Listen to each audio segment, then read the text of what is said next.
Bismillahirrahmanirrahim. Rindu surga.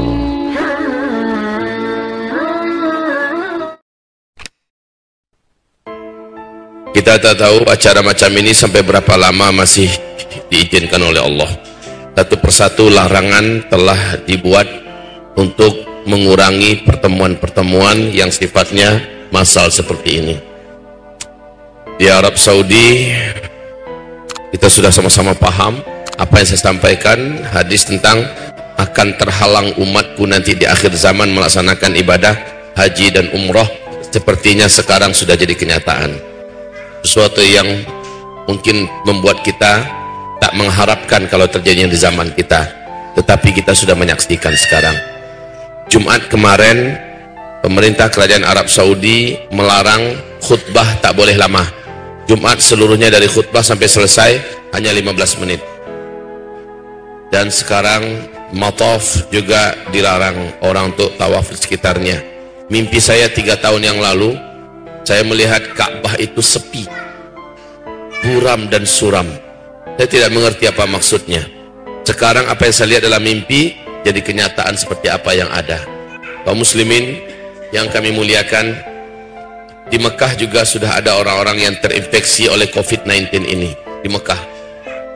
Wahai hamba-hamba Allah yang kami muliakan, sekarang untuk COVID-19 sudah menjadi pandemi, bukan lagi epidemi, karena sudah lebih 150 negara yang positif terjangkiti oleh COVID-19. Tidak terkira kerugian masing-masing negara secara ekonomi, hancur lebur ekonomi masing-masing negara, seluruhnya menuju terjun bebas sekarang ini. Dan saudaraku, hamba-hamba Allah yang kami muliakan, kalau sebelumnya Cina babak belur dan menuju kepada kondisi yang terberat, ternyata disusul oleh Iran, disusul oleh Korea Selatan, disusul oleh Itali malah lockdown satu negara, ya, setiap kota-kotanya sudah dikunci. Dan ini juga terus ke Perancis, Inggris, Belanda, Jerman, menyebar terus, ya, sampai negara adidaya, negara superpower Amerika menganggarkan dana yang lebih besar lagi untuk mencoba perang melawan corona. Bala tentara Allah yang tak nampak Allah kirimkan kecil, sementara bala tentara mereka yang banyak seperti Cina punya 2 juta tentara tak mampu berkutik. Bahkan Israel sendiri mengkarantina 13.000 tentaranya, 4.000 sekian sudah dilepaskan. Bagaimana kita menyaksikan Korea Utara yang tentaranya kita dengar sangatlah beringas keras, ternyata juga dibabak beluri oleh COVID-19. Tak nampak, Pak, tak nampak. Sekarang ini semua negara sedang dalam kondisi berkabung dan berduka cita sebab petaka COVID-19 ini. Wahai Bapak Ibu, hamba-hamba Allah yang kami muliakan, sepanjang apakah berita ini akan berlangsung? Kalau menurut WHO, ini akan berlangsung selama 18 bulan. 18 bulan, ini bukan sebentar. Sejak 23 Desember sampai nanti 18 bulan setelah itu. Dan ini tidak ada negara yang akan mampu bertahan, karena masing-masing mencoba mengklaim sudah menemukan vaksinnya. Tapi vaksin itu untuk bisa lulus harus uji klinis terlebih dahulu, dan ini memerlukan waktu lebih kurang 2 bulan. 2 bulan untuk Cina, tamat sudah Cina. Karena Cina tidak mempunyai waktu lebih daripada 1-2 minggu ke depan, maka bila tidak ditemukan solusi cepat, maka Cina berakhir. Secara ekonomi, mereka sudah benar-benar dalam keadaan di ujung tanduk. Makanan mereka juga digarap oleh ulat bulu. Ratusan hektar, ratusan juta hektar habis peternakan pertanian mereka. Ditambah lagi serangan belalang raksasa yang datang dari gurun, ya.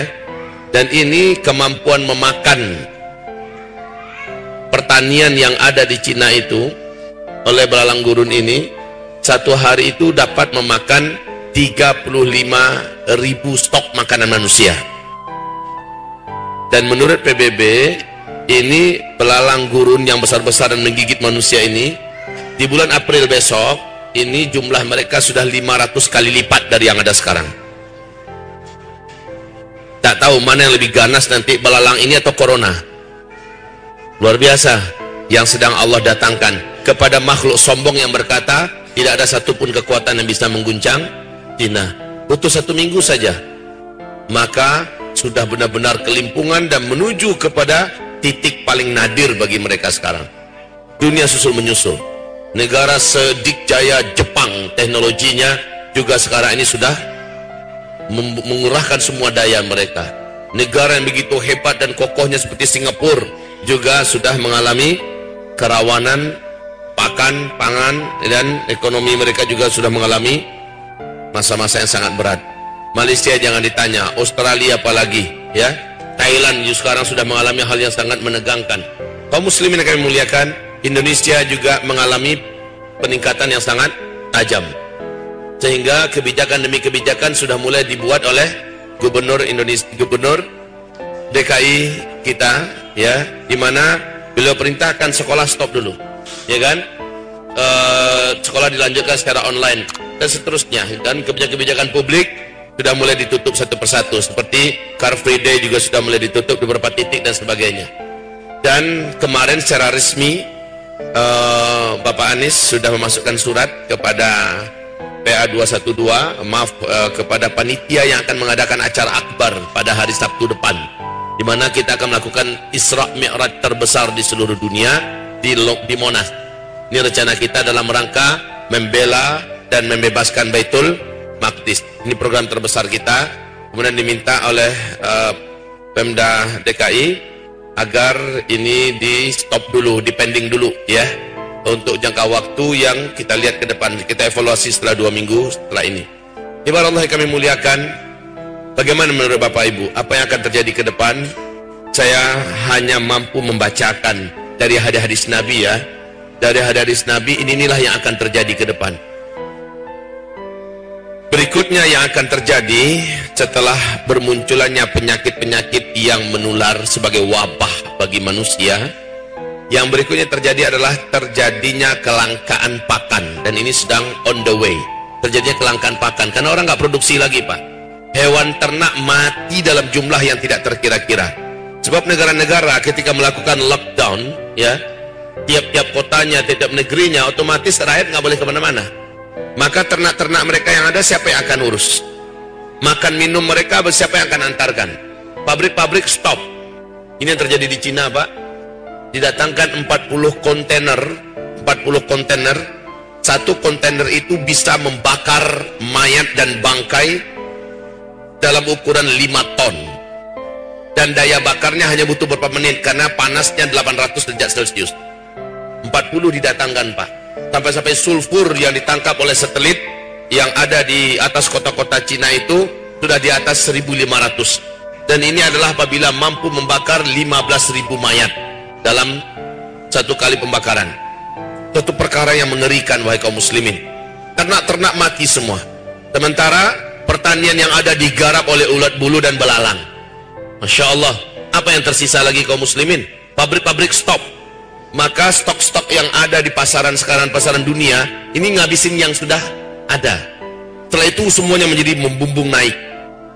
Lalu kata Rasulullah, nanti di akhir zaman, uang yang banyak, gaji yang banyak, takkan mampu membeli makanan yang diperlukan.